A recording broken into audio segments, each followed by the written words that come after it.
Salut à tous et bienvenue dans LF Modélisme, votre chaîne qui vous parle de modélisme. Aujourd'hui on se retrouve avec le deuxième acte du projet Diorama avec Alexandre.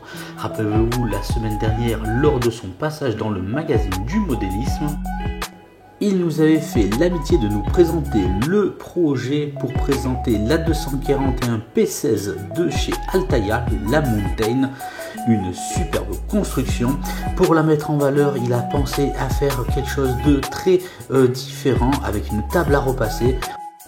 Combinant donc bonne idée, astuce et pratique de modéliste, il va nous faire rêver avec son projet Diorama de bout en bout avant de le recevoir prochainement dans un reportage interview le concernant où est-ce qu'il nous parlera de sa passion du train en général et du modélisme ferroviaire.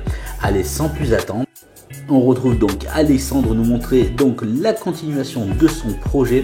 Et d'ailleurs, tendez bien l'oreille car je crois que Alexandre sollicite la communauté LF Modélisme. Vous verrez un peu plus tard dans la vidéo pour, vous allez voir, une demande assez spéciale concernant son projet. Allez, c'est parti, c'est à toi Alexandre.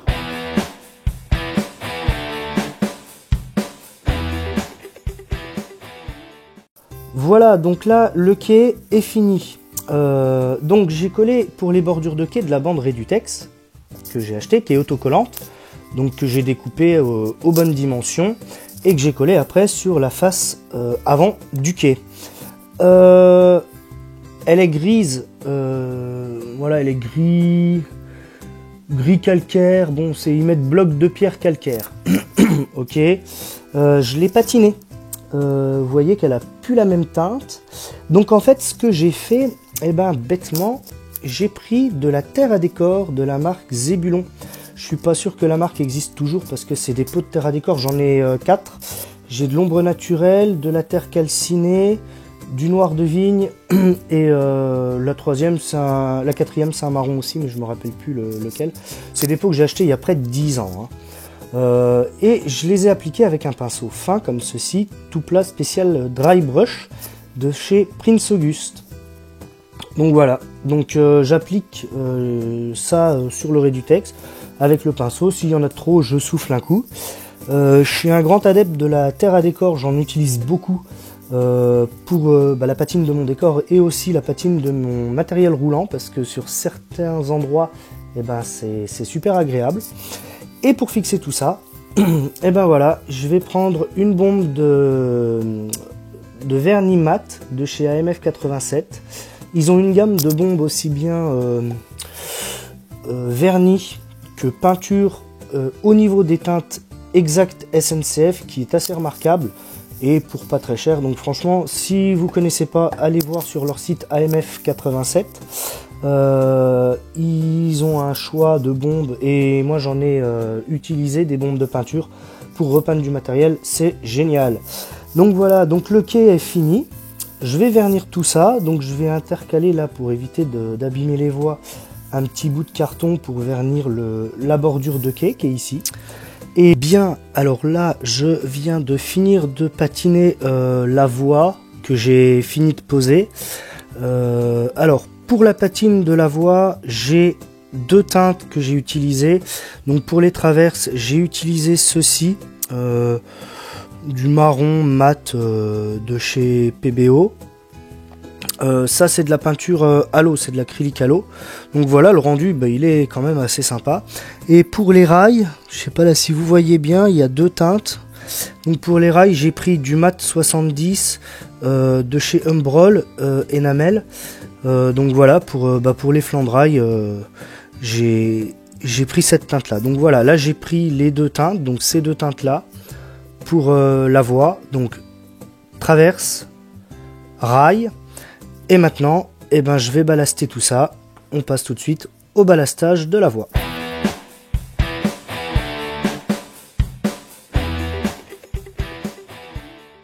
Voilà, alors là, la voie, je viens de la ballaster. Je vais pouvoir l'encoller. Donc voilà, ça commence déjà à prendre une autre tournure. Franchement, ça commence à être joli. Alors, je me suis servi d'une petite cuillère à café pour disposer le ballast. Après, je l'ai étalé avec mes doigts et un pinceau fin et après traverse par traverse je les ai dégagés pour enlever le maximum de ballast qui était posé dessus. Comment ça va se passer? Je vais coller la voie, donc mélange classique que tout le monde connaît je pense, colle à bois dilué avec de l'eau et quelques gouttes de liquide vaisselle pour que ce soit un peu plus visqueux et que ça pénètre bien. On fait moitié-moitié eau et colle à bois. Et je vais utiliser pour ce faire, j'ai des petites pipettes comme ça pour en coller les voies, le ballast. Donc écoutez, on passe à l'encollage de suite. Voilà, donc là la voie elle a été ballastée et le ballast a été collé. Donc le ballast, j'ai utilisé ceci, ballast beige, gros grain. Alors c'est du ballast pour du 0, pas pour du 1/32e parce que malheureusement c'est très difficile d'en trouver à cette échelle là. J'ai acheté ça à Meursault. Là la voie, donc je l'ai bien encollée pour que ça tienne bien. Faut compter entre 24 et 48 heures de séchage. Donc voilà, on laisse sécher tout ça. Et pour la voie ça sera fini, donc je gratterai après les traverses qui sont un peu cachées par les grains de ballast. Et je foutrai un coup de gomme parce que les gouttes de colle sur la voie ça va pas faire joli. Et puis la voie sera finie. Donc voilà.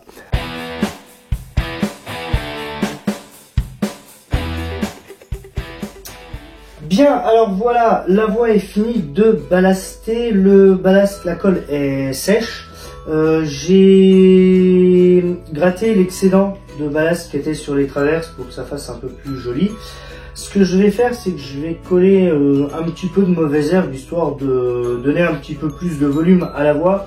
On va dire que c'est une voie secondaire qui a été empruntée par les 241P. Donc voici la machine qui est posée sur la voie ballastée. Je tiens les câbles à l'arrière parce que sinon ils vont frotter sur la voie. La machine elle a un roulement qui est franchement magnifique. Elle roule très bien.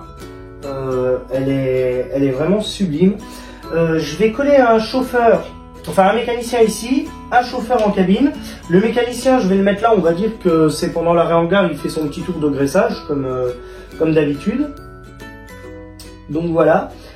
Et la prochaine vidéo, on passera à la construction de la gare que je suis en train de faire. J'ai pas encore trouvé le nom de la gare, donc si vous avez des idées de nom à me fournir, je suis preneur parce que moi franchement je sèche un petit peu là-dessus. Et on va présenter aussi je vais vous présenter aussi le décodeur sonore du diorama de chez Lapierre Modélisme que j'ai acheté. Et aussi je vais vous montrer la comparaison avec le décodeur sonore de la machine.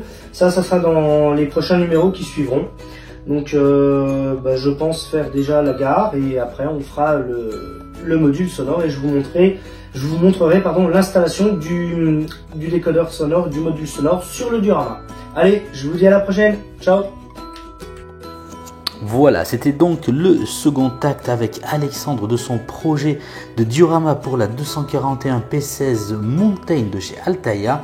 D'ailleurs, comme vous l'avez pu comprendre, Alexandre vous sollicite pourquoi pas de lui donner un coup de main pour trouver le nom justement de la gare qui équipera son projet, son diorama sur une table de fer à repasser. Voilà, donc n'hésitez pas à écrire, n'hésitez pas à commenter. Je suis sûr que Alexandre se fera un plaisir de vous y répondre. Quant à moi, je vous dis la semaine prochaine, on retrouve Alexandre dans un reportage interview le concernant et avec l'acte 3, bien entendu, de la continuation de son projet. Et pourquoi pas avec un nom d'où vous, la communauté, vous lui aurez suggéré. Moi, je vous dis à très vite, prenez soin de vous, ciao ciao.